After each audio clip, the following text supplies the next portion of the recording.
بسم اللہ الرحمن الرحیم الحمد لله نحمده ونستعينه ونستغفره ونؤمن به ونتوكل عليه ونعوذ بالله من شرور أنفسنا ومن سيئات أعمالنا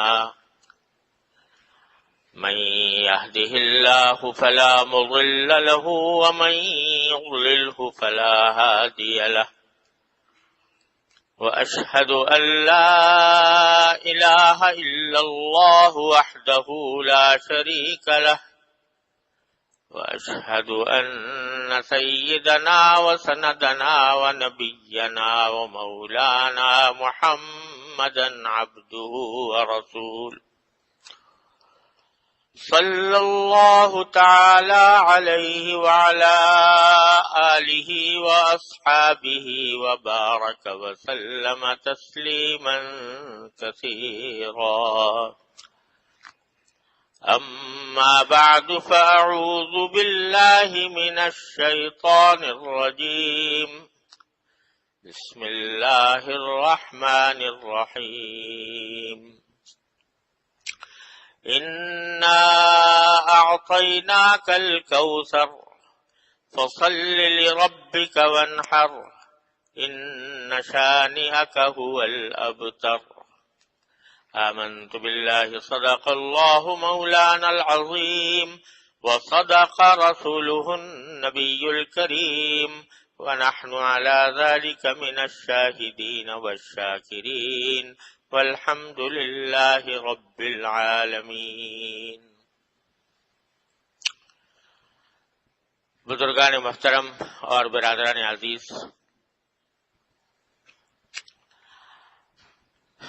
کچھ عرصہ پہلے میں نے یہ سلسلہ شروع کیا تھا کہ قرآن کریم کی وہ سورتیں جو بکثرت نمازوں میں پڑھی جاتی ہیں ان کی کچھ تفسیر و تشریح آپ حضرات کی خدمت میں پیش کی جائے۔ اس سلسلے میں اس سے پہلے سورہ فاتحہ، معوذتین اور سورہ الم تر کیف اور لإلاف قریش اور سورہ ماعون کی تفسیریں مختلف نشستوں میں الحمدللہ بیان کرنے کی توفیق ہوئی۔ بیچ میں کچھ وقتی مسائل آ گئے تھے جس کی وجہ سے یہ سلسلہ موقوف ہو گیا تھا۔ اب اللہ تعالیٰ کے نام پر دوبارہ اس کو شروع کرتے ہیں، اور اس سلسلے میں آج سورہ کوثر میں نے آپ کے سامنے تلاوت کی ہے۔ یہ وہ سورت ہے جو قرآن کریم کی سب سے لفظوں کے اعتبار سے سب سے چھوٹی سورت ہے، اور تقریباً ہر مسلمان کو یاد ہوتی ہے۔ لفظوں کے اعتبار سے یہ چھوٹی سی سورت ہے، لیکن اس میں نبی کریم سرور دو عالم صلی اللہ علیہ وسلم کی عظمت کا بھی بیان ہے، اور ایک بہت بڑے عظیم پیغام بھی، دو بڑے عظیم پیغام بھی اس میں دیے گئے ہیں۔ یہ سورت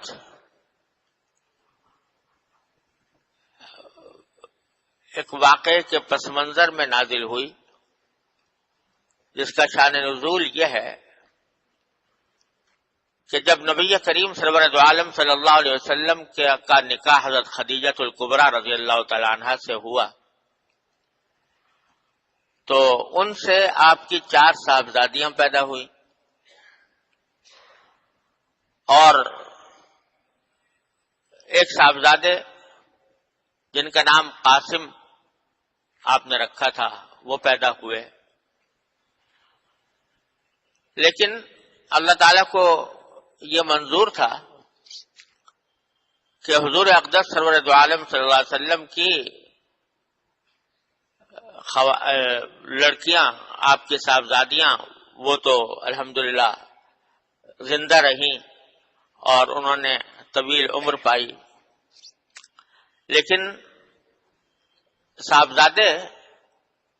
بچپن ہی میں انتقال کر گئے۔ جب ان کا انتقال ہوا تو مکہ مکرمہ کے کافر لوگوں نے بڑی خوشی منائی، اور ان کے بعد سرداروں نے، جن میں سے ایک کا نام عاص بن وائل تھا، اس کے بارے میں روایات میں آتا ہے کہ اس نے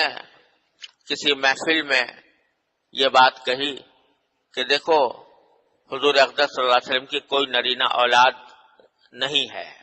جو ہوئی تھی اس کا انتقال ہو گیا، تو آپ کی تو نسل ہی نہیں چلے گی، آپ کی تو نسل ہی نہیں چلے گی،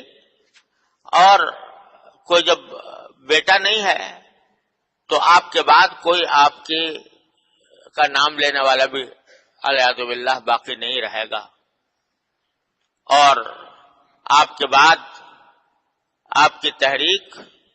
اور آپ کا دین معاذ اللہ خود بخود ختم ہو جائے گا۔ یہ اس نے ایک محفل میں یہ بات کہی، اور چونکہ اہل عرب کے ہاں صورت یہ تھی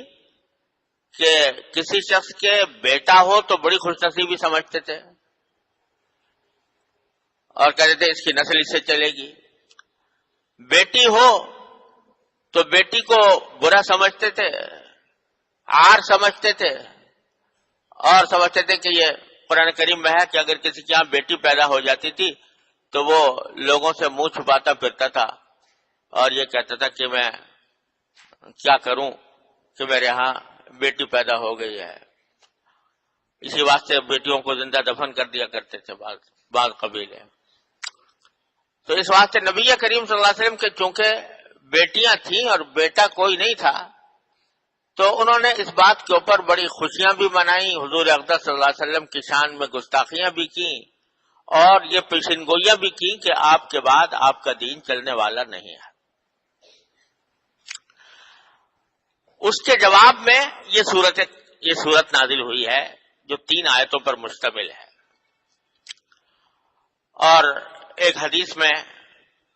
حضرت انس رضی اللہ تعالیٰ عنہ بیان فرماتے ہیں کہ ایک مرتبہ نبی کریم صلی اللہ علیہ وسلم تشریف فرما تھے، تو آپ کے اوپر ایک کیفیت طاری ہوئی، وہ کیفیت جو وحی کے نازل ہونے کے وقت طاری ہوا کرتی تھی۔ جب آپ پر وحی نازل ہوتی تھی تو آپ کے اوپر کچھ ایک غشی کسی کیفیت طاری ہو جایا کرتی تھی، تو وہ کیفیت آپ پر طاری ہوئی، اور جب آپ سے وہ کیفیت دور ہوئی تو آپ نے تبسم فرمایا، مسکراتے ہوئے صحابہ کرام کو دیکھا۔ صحابہ کرام نے پوچھا کہ یا رسول اللہ آپ کس بات پر مسکرا رہے ہیں، کس بات پر خوشی کا اظہار فرما رہے ہیں؟ تو آپ نے فرمایا کہ ابھی ابھی مجھ پر ایک سورت نازل ہوئی ہے، اور پھر خود یہ سورت پڑھ کر سنائی صحابہ کرام، انا اعطیناک الکوثر فصل لربک وانحر ان شانئک هو الابتر۔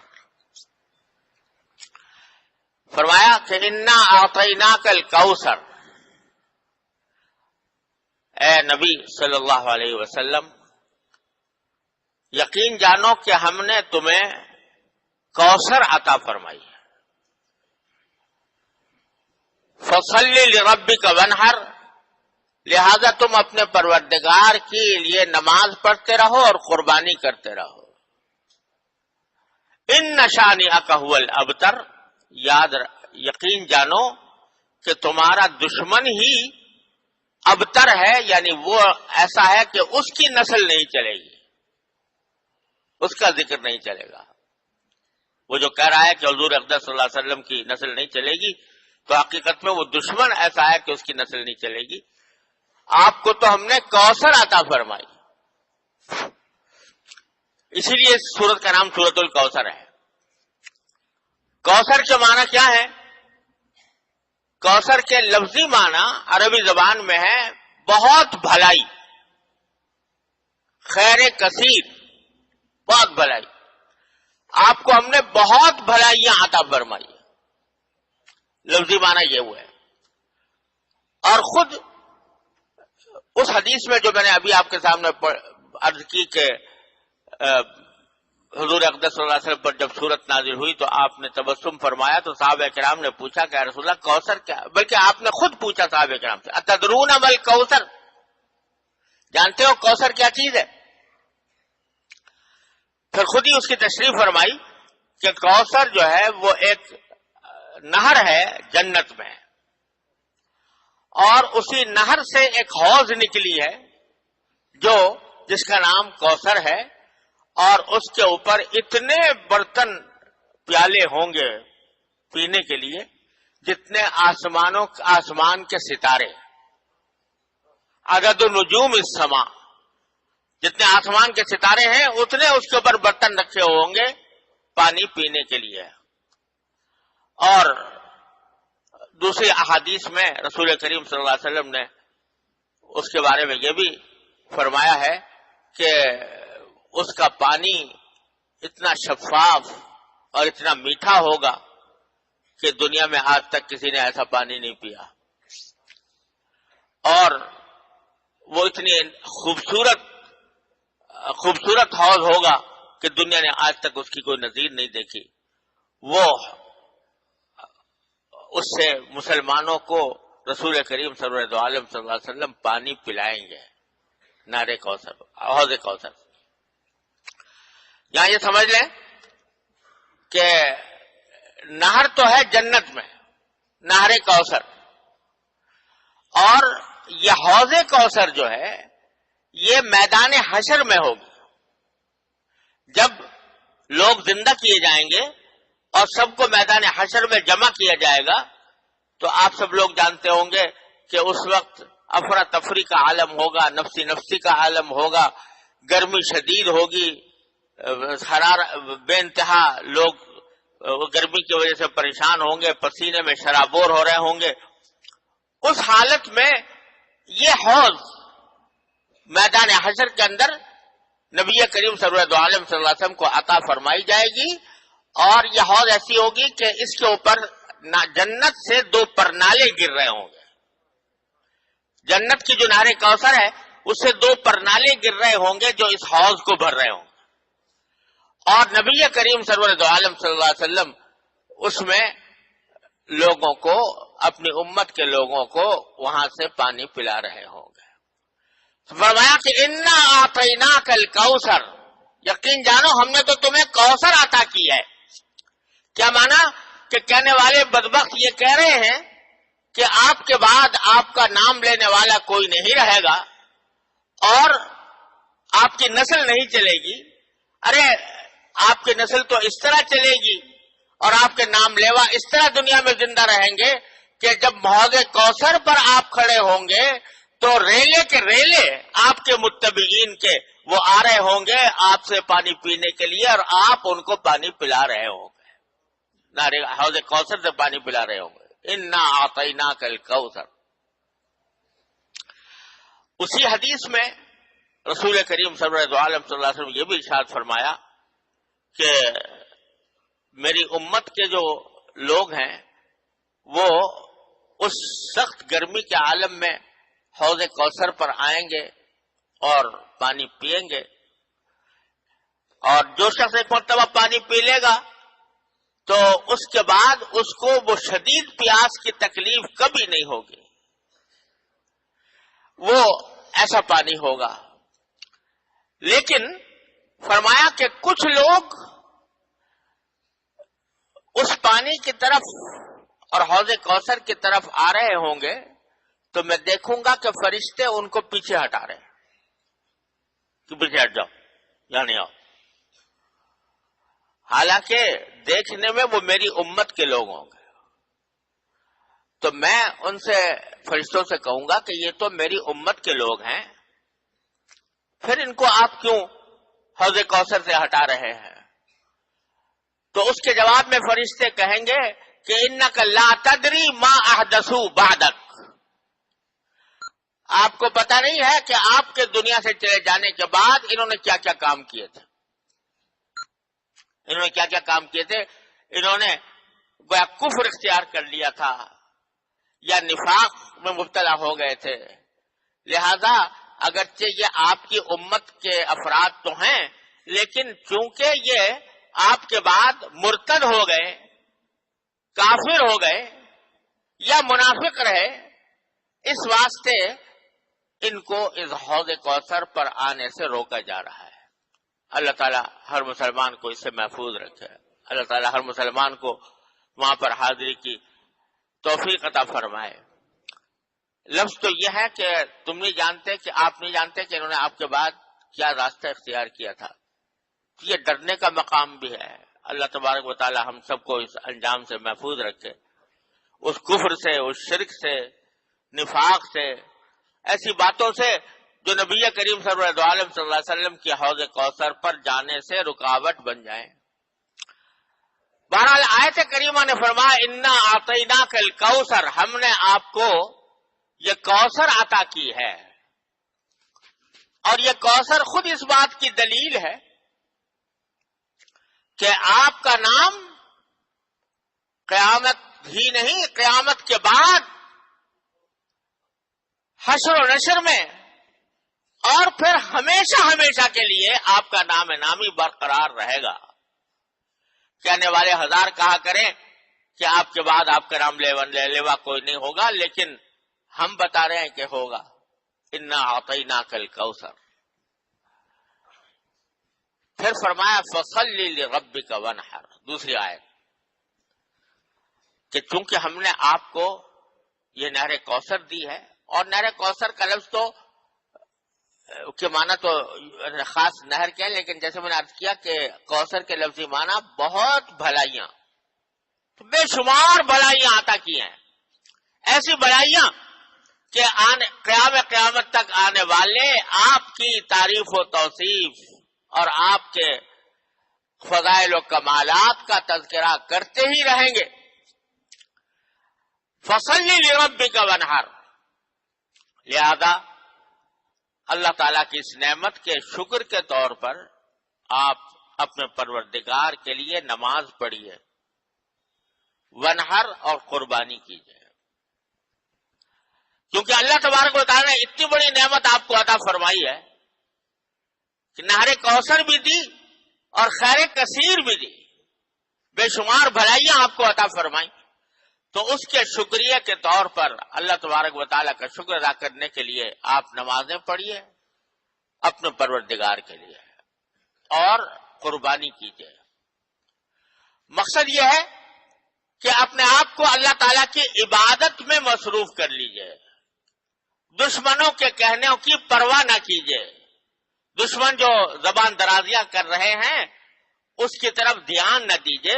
آپ تو اپنے کام میں لگے رہیے، اور وہ ہے اللہ تبارک و تعالیٰ کی عبادت۔ تو اس میں عبادتوں میں سب سے عظیم عبادت ہے نماز، لہذا نماز کا ذکر فرمایا، اور قربانی کا ذکر اس لیے فرمایا کہ کافر مشرک لوگ جو تھے وہ قربانیاں بتوں کے نام پر کیا کرتے تھے، قربانی تو وہ بھی کرتے تھے لیکن بتوں کے نام پر۔ یہ ہم بتوں کو خوش کرنے کے لیے لات کو، عزا کو، حبل کو، منات کو، جو انہوں نے اپنے اپنے بت بنا رکھے تھے، طرح طرح کے نام ان کے رکھے ہوئے تھے، ان کے نام پر قربانیاں کیا کرتے تھے۔ تو نبی کریم صلی اللہ علیہ وسلم کو تعلیم دی گئی کہ آپ اپنے پروردگار کے لیے، اللہ کے لیے قربانی کیجئے، تاکہ ان بت پرستوں کے غلط طریقے کے بجائے صحیح طریقہ آپ دنیا کے سامنے پیش کریں کہ قربانی تو بے شک برحق ہے، لیکن قربانی وہ اللہ کے لیے ہونی چاہیے۔ اسی لیے یہ سنت قرار دیا گیا ہے کہ جب آدمی قربانی کرے تو یہ کہے کہ ان صلاتی و نسکی و محیایا و مماتی للہ رب العالمین، میری نماز بھی اللہ کے لیے، میری قربانی بھی اللہ کے لیے، میرا جینا اور میرا مرنا بھی اللہ کے لیے، رب العالمین کے لیے ہے۔ تو دو باتیں اس آیت سے معلوم ہوئی۔ ایک تو یہ کہ جو بھی عبادت انسان کرے اس میں اللہ کے لیے، وہ اللہ کے لیے کرے، اپنے پروردگار کی کو راضی کرنے کے لیے کرے، اس میں دکھاوا نہ ہو، اس میں نام و نمود نہ ہو، اس میں ریاکاری نہ ہو، اللہ تبارک و تعالی کے لیے خالصتاً اللہ کو راضی کرنے کے لیے کرے۔ تھوڑا سا عمل ہو، چھوٹا سا عمل ہو، لیکن اخلاص کے ساتھ ہو، اللہ تبارک و تعالیٰ کی رضامندی کے لیے ہو، تو چھوٹا سا عمل بھی بڑا کارآمد ہے، اللہ تعالیٰ کے یہاں اس کی بڑی قیمت ہے۔ اور بڑا عمل ہو دیکھنے میں، لیکن اللہ کے لیے نہ ہو، دکھاوا مقصود ہو، نام و نمود مقصود ہو، شہرت حاصل کرنا مقصود ہو، یا دنیا کا کوئی اور مقصد پیش نظر ہو، تو اس بڑے سے بڑے عمل کی بھی اللہ تعالیٰ کے ہاں کوئی قیمت نہیں۔ یہ بات نماز میں بھی ہے، یہ بات قربانی میں بھی ہے۔ قربانی میں کوئی آدمی اپنی استطاعت کے مطابق چھوٹا سا جانور قربان کر دیتا ہے، سستا تھا، لیکن اللہ تبارک و تعالیٰ کے پیش نظر اللہ کے سوا کسی اور کو راضی کرنا نہیں ہے، تو وہ چھوٹا سا جانور اللہ تبارک و تعالیٰ کے ہاں بڑی قیمت رکھتا ہے۔ اور لاکھوں روپے کا جانور خرید لیا اور پیش نظر یہ ہے کہ دنیا واہ واہ کرے کہ بھی بڑا شاندار جانور لے کر آئے اور بڑا شاندار جانور قربان کیا ہے، تو اللہ بچائے اگر نام و نمود مقصود ہو تو وہ لاکھوں روپے کی قربانی بھی اکارت ہے، بیکار ہے، اس کا کوئی فائدہ نہیں۔ تو ایک بات تو یہ فرمائی کہ نماز ہو یا قربانی ہو، فصلی لربک، اپنے پروردگار کے لیے کرو جو کچھ کرنا ہے، دنیا داری کے لیے نہیں کرو۔ اور دوسری بات یہ فرمائی، دوسرا اشارہ اس میں یہ ہے، یہ جو فرمایا فصلی لربک، کیونکہ ہم نے آپ کو کوثر عطا فرمائی ہے لہذا نماز پڑھو۔ یہ تعلیم دی جا رہی ہے کہ جب انسان کو کوئی نعمت حاصل ہو اللہ تبارک و تعالیٰ کی طرف سے، کوئی بڑی نعمت خاص طور پر حاصل ہو، تو اس کا شکریہ صرف زبان ہی سے نہیں بلکہ عمل سے بھی ہونا چاہیے۔ زبان سے تو چھوٹے سا ہر وقت، کوئی وقت ایسا نہیں ہے جس پر اللہ تبارک و تعالیٰ کی کوئی نہ کوئی نعمت انسان کی طرف متوجہ نہ ہو۔ ہم زندہ بیٹھے ہیں، یہی نعمت ہے۔ ہم صحت مند ہیں، اللہ تعالیٰ کا شکر ہے، کوئی بیماری نہیں ہے، یہ نعمت ہے۔ آنکھیں کام کر رہی ہیں، یہ نعمت ہے۔ کان کام کر رہے ہیں، نعمت ہے۔ زبان کام کر رہی ہے، نعمت ہے۔ اس سب چیزوں پر شکر ادا کرتے، زبان سے بھی کرتے رہو، اللہم لک الحمد لک الشکر، اللہم لک الحمد لک الشکر۔ لیکن جب کوئی بڑی نعمت حاصل ہو تو پھر اس کا شکر یہ ہے کہ اللہ تبارک و تعالیٰ کے لیے نماز پڑھو، شکرانے کے طور پر۔ یہ جو کہا نا شکرانے کے نفل پڑے، فلاں فائدہ حاصل ہوا یا فلاں نعمت ملی، تو پہلا کام یہ کرنا چاہیے آدمی کو کہ جس مالک نے وہ یہ نعمت عطا فرمائی ہے اس کے حضور حاضر ہو کر کم از کم دوگانا شکر کا تو ادا کر دے کہ یا اللہ آپ نے اپنے فضل و کرم سے یہ نعمت عطا فرمائی، لہذا میں آپ کا شکر ادا کرتا ہوں اور شکر کے طور پر نماز پڑھتا ہوں۔ تو شکرانے کی نماز جو ہے یہ بھی ایک بڑی عبادت ہے، اور جس نعمت پر شکرانے کی نماز پڑھی جائے امید یہ ہے کہ انشاءاللہ اللہ تعالیٰ اس نعمت میں اور اضافہ فرمائیں گے۔ لئن شکرتم لأزیدنکم، اگر تم شکر ادا کرو گے تو میں تمہاری نعمتوں میں اور اضافہ کروں گا۔ شکر گزار بنو، اور شکر گزار بننے کا ایک بہترین طریقہ یہ ہے کہ جب کوئی بڑا فائدہ حاصل ہو، بڑی نعمت حاصل ہو، تو اللہ تعالیٰ کے سامنے نماز پڑھو۔ تو دوسرا اس آیت میں سبق یہ ملا کہ ہر نعمت پر، اچھی بڑی نعمت پر اللہ تعالیٰ کا شکر ادا کرنا چاہیے، اور شکر ادا کرنے کا سب سے بڑا طریقہ اللہ تعالیٰ کے حضور کوئی عبادت انجام دینا ہے، جس میں نماز سب سے اعلیٰ درجے کی عبادت ہے۔ پھر آخر میں فرمایا کہ ان شانئک ھو الابتر، آپ تو اپنے کام میں مشغول رہیے، اللہ تعالیٰ کی عبادت میں مشغول رہیے۔ یہ جو کہنے والے کہہ رہے ہیں، آپ کا دشمن جو کہہ رہا ہے کہ آپ معاذ اللہ ابتر ہیں، ابتر کے معنی وہ جس کی نسل نہ چلے آگے، تو آپ کی نسل تو ایسی چلے گی جو دنیا میں کسی کی نسل اس طرح نہیں چلی ہوگی۔ اب تمہارا جو آپ کا جو دشمن ہے جو یہ بات کہہ رہا ہے وہ ایسا مقتول نسل ہے، اس کی نسل اس طرح ختم ہو جائے گی کہ اس کا کوئی نام لینے والا بھی باقی نہیں رہے گا۔ اب دیکھ لو کہ نبی کریم صلی اللہ علیہ وسلم کی نسل تو اللہ تعالیٰ نے اس طرح چلائی کہ نسبی نسل بھی چلی، اگرچہ بیٹیوں کے ذریعے چلی، اور آج صورتحال یہ ہے کہ جو بیٹیوں کے اولاد میں آنے والے وہ سارے مسلمانوں کے درمیان سادات کہلاتے ہیں، سید کہلاتے ہیں۔ سید کی کیا معنی؟ سردار، سادات میں سے ساری مسلم دنیا ان کی عزت کرتی ہے اور ان کو ایک مقام دیتی ہے کہ یہ سید ہیں، یہ اشراف میں سے ہیں، یہ سرکار دو عالم صلی اللہ علیہ وسلم کی اولاد میں سے ہیں، لہذا ان کا احترام کیا جاتا ہے، ان کی عزت کی جاتی ہے، ان کو سر پر بٹھایا جاتا ہے، ان کا نام ہی سید رکھ دیا گیا ہے۔ نسبی نسل تو اس طرح چلی، اور روحانی نسل یہ ساری امت مسلمہ، یہ روحانی وہ نسل اس طرح چلی ہے کہ دنیا میں کسی بھی پیغمبر، کسی بھی قائد، کسی بھی لیڈر اور کسی بھی رہنما کے اتنے متبعین نہیں ہوئے جتنے سرکار دو عالم محمد مصطفیٰ صلی اللہ علیہ وسلم کے ہوئے۔ آج پورا روئے زمین پر کوئی گوشہ ایسا نہیں ہے جو اشہد ان محمد رسول اللہ کی صداؤں سے نہ گونج رہا ہو، اور 24 گھنٹے میں کوئی لمحہ ایسا نہیں ہے جہاں روئے زمین پر کہیں نہ کہیں اشہد ان محمد رسول اللہ کی صدا بلند نہ ہو رہی ہو۔ 24 گھنٹے میں کوئی لمحہ ایسا نہیں ہے۔ اس وقت بھی کہیں نہ کہیں اذان ہو رہی ہوگی، کہیں فجر کی، کہیں ظہر کی، کہیں عصر کی، کہیں مغرب کی، کہیں عشاء کی۔ روئے زمین پر ہر وقت ایک نیا وقت داخل ہوتا رہتا ہے نماز کا، اور اس میں اذان ہوتی رہتی ہے۔ تو کوئی لمحہ ایسا نہیں ہے جس میں سرکار دو عالم صلی اللہ علیہ وسلم کی عظمت اور تقدیس کے ترانے نہ گائے جا رہے ہوں، اور جس میں سرکار دو عالم صلی اللہ علیہ وسلم کی عظمت کا بیان نہ ہو رہا ہو۔ یہ اللہ تبارک و تعالی نے نبی کریم صلی اللہ علیہ وسلم کو یہ مقام عطا فرمایا جو اس کائنات میں کسی مخلوق کو میسر نہیں ہوا۔ تو کہنے والے ہزار کہا کریں، گستاخیاں کیا کریں،